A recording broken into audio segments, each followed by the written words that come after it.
in Pisa, in Spain, in Greece, in Cyprus. Look at you guys. I pity you. Go and have some sunshine with him. Where's Tommy? We want you gone. Keir Starmer's considering worst path, yet the public calls for his resignation. The ascent of Keir Starmer to the pinnacle of British politics, a journey once envisioned as a triumphant march to 10 Downing Street, may have reached its abrupt and unceremonious end. The tide of public opinion has turned decisively against him, with a chorus of voices, once supportive, now vehemently opposed, demanding his resignation. This isn't a mere ripple of dissent, it's a tsunami of discontent, revealing a fundamental disconnect between the Labour leader and the very people he seeks to govern. The question isn't merely whether Starmer can survive this crisis, it's whether his political life, as we know it, can be salvaged. The public's grievances against Starmer are multifaceted, forming a potent cocktail of broken promises, perceived indifference to the plight of ordinary citizens, and a growing sense of betrayal. The narrative is not one of isolated incidents, but a pattern of decisions and actions that have eroded public trust to a point of no return. One of the most significant flashpoints has been the government's handling of the budget, specifically the cuts to vital public services and the introduction of new taxes. The decision to slash the winter fuel allowance for millions of pensioners, a lifeline for many struggling to heat their homes, has sparked outrage.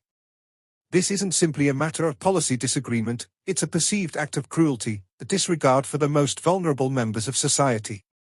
The justification, often framed in terms of economic necessity, rings hollow in the face of the hardship inflicted upon those who rely on this support.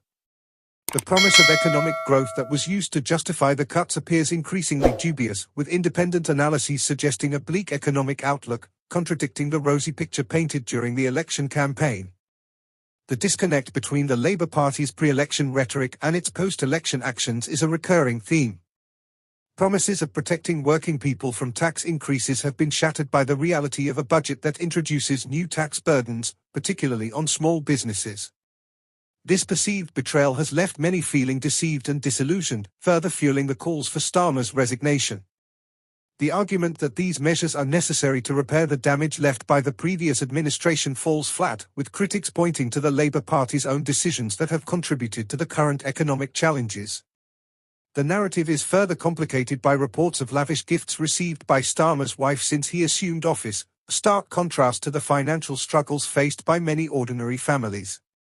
This perceived hypocrisy, the juxtaposition of luxury and hardship, has only intensified public anger and fueled accusations of elitism and detachment from the realities of everyday life. The optics are devastating, painting a picture of a party that claims to represent the working class while seemingly living in a world apart. The impact extends beyond pensioners and small businesses. The Labour Party's inheritance tax policy has sparked concern among rural communities, particularly farmers, who fear the loss of family farms passed down through generations.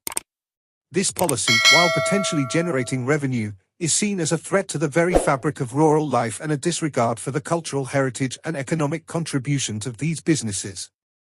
Similarly, the decision to increase taxes on private schools, while aimed at improving public education, has alienated many families who have made significant sacrifices to afford private education for their children, potentially exacerbating overcrowding in already strained public schools. The cumulative effect of these policies, perceived broken promises, and the widening gap between the governing elite and the governed has created a perfect storm of public discontent. The 14% drop in Labour's approval rating in just 1 month is a stark indicator of the severity of the situation. This isn't just a decline in support, it's a collapse of trust, a loss of faith in Starmer's leadership and the Labour Party's ability to govern effectively. Furthermore, the internal divisions within the Labour Party are becoming increasingly apparent. Open dissent from within the party's ranks, with MPs publicly criticising Starmer's policies and leadership, underscores the depth of the crisis. This internal fracturing weakens the party's image and further erodes public confidence. The party's core promise to protect and support the vulnerable has been dramatically undermined by the very policies it has implemented. The calls for Starmer's resignation are not merely the ramblings of a disgruntled minority, they represent a widespread and deeply rooted dissatisfaction with his leadership. The public's patience has worn thin, and the once promising trajectory of his political career now seems irrevocably damaged.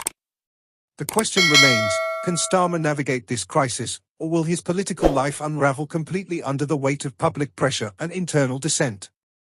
The answer, it seems, will determine not only his future, but also the future of the Labour Party. The coming months will be critical in determining whether he can regain the trust of the electorate or whether his time at the helm of the Labour Party is truly over.